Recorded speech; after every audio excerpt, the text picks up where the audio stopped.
Right, good morning everybody. It's the 17th of September. The passage for this morning is John 1 verses 1 to 13. We feel really privileged to have been given this passage because it's arguably one of the most important passages in the Bible because it focuses on the deity of Christ. And the first verse says, "In the beginning was the Word, and the Word was with God, and the Word was God." Now that's really important. The Jehovah's Witnesses, who don't believe in the deity of Christ and that he's only a perfect man, have actually mistranslated deliberately this verse in their Jehovah's Witness Bible to read that the Word was a God.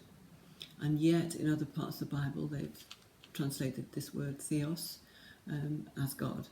So obviously it was convenient to change it. Yes, it's a great passage. So it begins, it's the starting point of John's Gospel, obviously. The other three Gospels are known, Matthew, Mark, Luke, as the Synoptic Gospels, which means same optics. It means looking at Jesus' life through the same lens, and you see the same style of telling the stories, reporting his parables, etc. Whereas John is not part of that synoptic triad.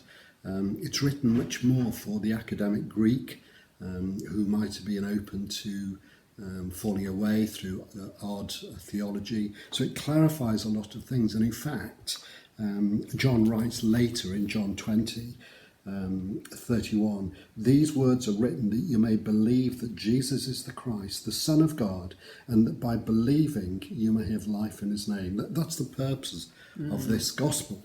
And it starts with a bang, saying exactly that. In the beginning was the Word, and the Word was with God, and the Word was God. The Greek actually says, and God was the Word. It's the other way around, actually. But what it's really saying is that God and Jesus and the Word are all wrapped in one amazing bundle, which is the embodiment of truth.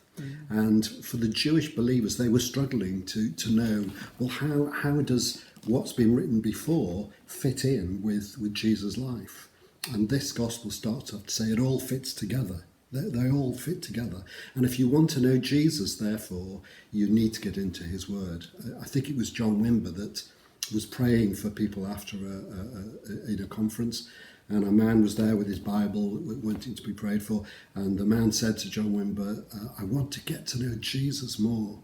And John Wimber took the Bible from him and then put it back in his hands and said, "There you have it. Get into that and you will get to know Jesus more." It's a sequitur. It's a bit like me as a husband wanting to be treated like a king, which is not a very noble aspiration, I know.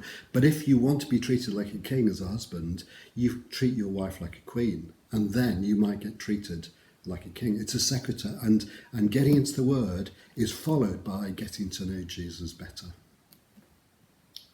The passage goes on to say that a man was sent from God called John, who came to be witness to the light. And it was that he would testify concerning the light that all might believe through him. And he says clearly, John says, he himself was not the light. And it just made me think that it's very easy when we're sharing our testimony and wanting people to believe that we can slip into talking very much about ourselves without necessarily giving God the glory and the reason for our testimony. And we are not the light. We are there to give testimony to the light. That's great. And as Christians, we can try and attract people to ourselves sometimes rather than to the kingdom, which is so key. But this passage up to verse 13 finishes with this amazing promise that though the world did not recognize him, to those who do receive him, he gives the right to become the children of God. And we need to bear in mind two things from that. Firstly, that more people will reject Jesus then they will accept him. And we've said that many times, and it's true. There's a much smaller return than we would wish, but that's how it is in the kingdom.